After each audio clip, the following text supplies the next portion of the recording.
Hello and welcome back to my channel. I'm the Survival Architect, you can call me Liv, and in today's video we're looking at the simplest hopper minecart unloader that I can think of, and really it is very simple. There's a couple of quirks about it that I'm going to explain in this video, so let's jump straight into it. For those who don't know, hopper minecarts are incredibly quick at picking up items. If I just put one here with a block on top of it like so, you can see that it has the unique ability of being able to pick up items 2 blocks above it, and it does it incredibly quickly. So if I just Control Q that, it picked the entire thing up at once.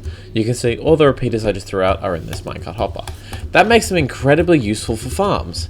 I like to put them on my slime farms, mob farms, pretty much everything that requires a rather large amount of items to be picked up at one time. But there is always a problem in unloading the thing. So over here I've created an incredibly simple contraption to unload a hopper minecart.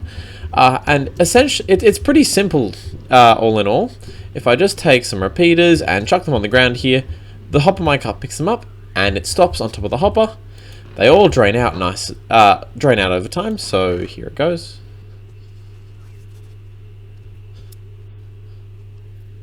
And then it heads off again once all the items have been drained out of it.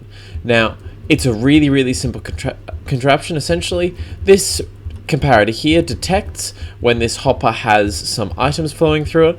It unpowers this torch here, which unpowers the repeater, which depowers this rail, which stops the minecart from moving, allowing it to drain all of its items in one go, and then for it to run off and get some more items from your farms. The biggest thing with this is that you have to have the hopper running into a chest. If I just take this, chuck these repeaters on the ground, take these out and break this chest and put just a hopper here, like so, and perform the same experiment again, you can see that it doesn't work. That's because it actually takes longer for a hopper to push an item into a chest than for a hopper underneath a hopper to pull an item out of the hopper on top of it. Bit of a weird way of saying it, but essentially this setup here is quicker at moving items through than this hopper would be putting it into a chest. So quick, in fact, that this comparator doesn't pick up on it. So what you need is one of these, a chest, to sit right here, and then the comparator turns on because the items are flowing through just that little bit slower. The minecart stops and it starts filling up the chest. That's the only really big quirk with this system. It's very reliable if you set it up like this. You just have to make sure that the chest is there. Now, you can then put hoppers underneath it. That doesn't really matter. If I take out all of these repeaters, again, and we chuck them on the rails here, gets picked up, you can see that even with a hopper underneath the chest, it still works. So you just have to pump them through a chest and out into your hopper line. Now, obviously, this is not the fastest contraption in the world. It takes a normal hopper speed, so you can see down here, they're pretty slow at moving in.